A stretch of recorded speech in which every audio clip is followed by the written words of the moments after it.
नागपुर में 7 दिसंबर से होगा शुरू आरक्षण, जातिगत जनगणना की मांग से गूंजेगा महाराष्ट्र विधानसभा का सत्र।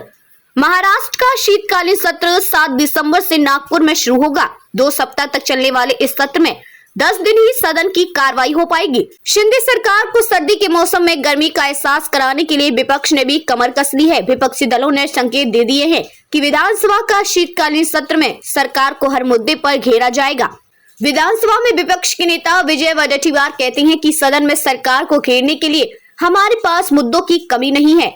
आरक्षण, किसान, जातिगत जनगणना जैसे मुद्दों पर जवाब देने के लिए हम सरकार को मजबूर कर देंगे।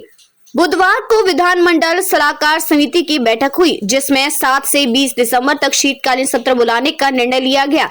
सत्र की अवधि बढ़ाने के बाद 19 दिसंबर को नागपुर में ही फिर से सलाहकार समिति की बैठक होगी। महाराष्ट्र विधानमंडल का शीतकालीन सत्र 5 राज्यों के विधानसभा चुनाव नतीजे आने के बाद हो रहा है।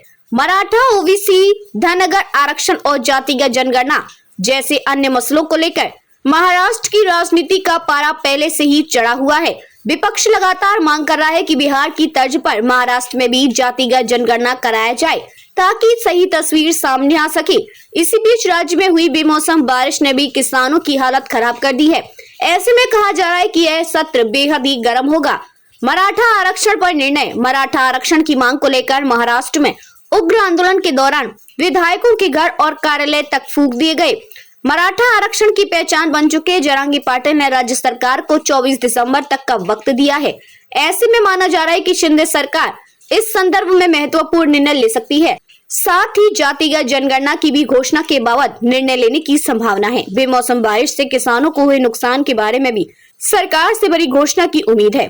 जरांगी पाटिल ने मांग की है कि शीतकालीन सत्र के दौरान सरकार मराठा आरक्षण का प्रस्ताव लेकर आए।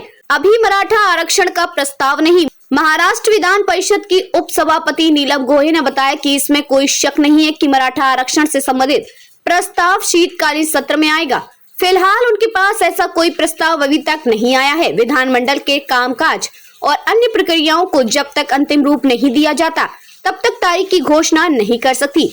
उन्होंने कहा कि मराठा आरक्षण का समाधान सभी चाहते हैं। शीतकालीन सत्र की तैयारी हो रही है। पुलिस कर्मियों और अन्य सरकारी कर्मचारियों के लिए भोजन, आवास और क्रैच की व्यवस्था हो रही है।